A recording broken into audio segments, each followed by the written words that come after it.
हौसला हो तो क्या नहीं पाया जा सकता। इंसान में सच्ची प्रतिभा होनी चाहिए, बस फिर कोई भी कठिनाई उसका रास्ता या उसके बुलंद हौसलों को मत नहीं दे सकती है। यहाँ हम बात कर रहे हैं एक ऐसे शख्स की जिसने अपने जज्बे को कायम रखा है और अपनी मंजिल को पाने का रास्ता बनाया, उसे हासिल भी किया। श्रीकांत बोला, जो बचपन से ही ब्लाइंड है, आज 50 करोड़ रुपए की consumer food packaging company Valiant industries के सीईओ के पद पर नियुक्त है। उन्होंने यह कंज्यूमर फूड पैकेजिंग कंपनी बनाकर कई लोगों के लिए एक मिसाल कायम की है। हैदराबाद के श्रीकांत बोला का बचपन कई कठिनाइयों से गुजरा। उनके परिवार की मासिक आय लगभग 1600 रुपये थी।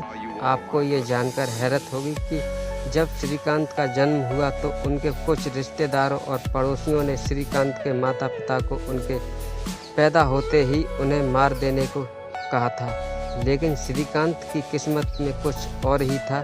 किस्मत भी उन्हीं का साथ देती है जो खुद पर भरोसा और अपनी मेहनत से कुछ कर दिखाने का दम रखते हैं। श्रीकांत बचपन से ही पढ़ने में तेज थे। परिवार की आर्थिक स्थिति ठीक न होने के बावजूद श्रीकांत ने 10वीं अच्छे अंकों से उत्तीर्ण की। उनकी मुश्किलें यही खत्म नहीं हुई। वह 10वीं के बाद साइंस पढ़ना चाहते थे, लेकिन उनके ब्लाइंड होने के कारण उन्होंने उसकी इजाज़त नहीं मिली।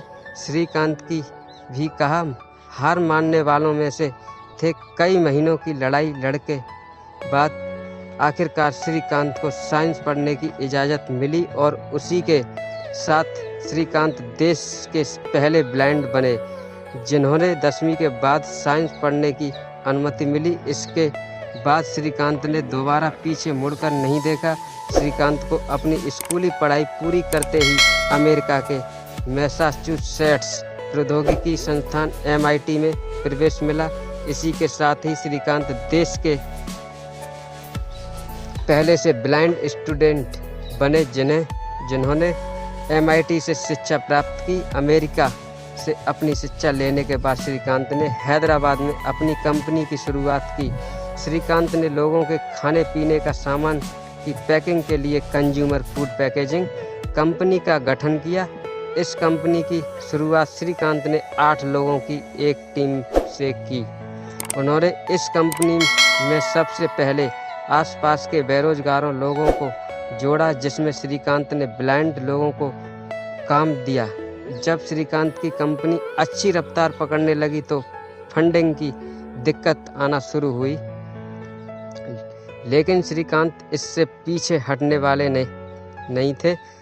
उन्होंने कई फंडिंग कंपनियों से और निजी बैंकों से फंड जुटाकर अपने काम को आगे बढ़ाया। श्रीकांत की कंपनी ने फर्श से अर्श तक का सफ़र तय किया।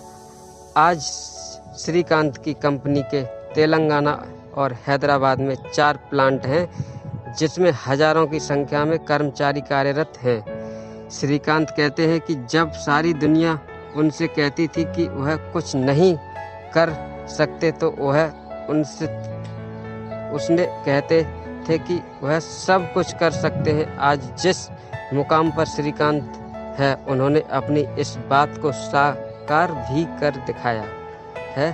श्रीकांत कहते हैं कि अगर आपको अपनी ज़िंदगी की जंग जीतनी है तो सबसे बुरे समय में धैर्य बनाकर रखने से सफलता शुरू मिलेगी। धन्यवाद।